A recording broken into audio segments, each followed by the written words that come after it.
अस्सलाम वालेकुम dear students. English grammar में आज का जो हमारा टॉपिक है वो सेंटेंस के हवाले से है। और सेंटेंस क्या होता है देखें। A group of words having a subject and a predicate and having a complete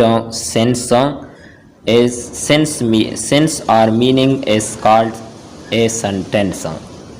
यानी ग्रुप ऑफ वर्ड्स का एक ऐसा ग्रुप हैविंग ए सब्जेक्ट जिसमें सब्जेक्ट हो एंड ए प्रीडिकेट और प्रीडिकेट भी हो और एक कंप्लीट सेंस और मानी रखता हो तो फिर ये सेंटेंस होता है। मिसाल देखें, Ali is from Afghanistan. Ali is subject, ये तो सब्जेक्ट है अली हमारे पास इस फिक्रे में, and is from Afghanistan is a predicate. ये प्रेडिकेट है। प्रेडिकेट क्या है नोट में देखें। Predicate is a term that includes the verb and everything which comes after the verb is called a predicate. ये देखें प्रेडिकेट की असल डिफिनेशन ये है। A part of a sentence that talks about the subject is called a predicate.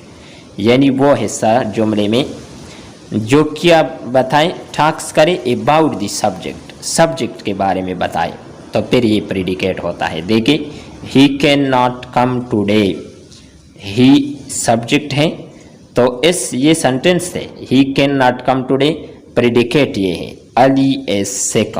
इस sentence में ये अली है, इसने सब्जेक्ट की वजाहत की, इस सब्जेक्ट की वजाहत अली के ज़रिए की गई है तो ये क्या है प्रेडिकेट है इस जुमले में।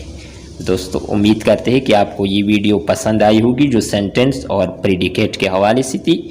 एक सेंटेंस होता है और एक प्रेडिकेट होता है जो किया करता है सब्जेक्ट की वजाहत करता है एक सेंटेंस में। नेक्स्ट वीडियो के साथ दोबारा मिलते हैं। अल्लाह हाफिज़।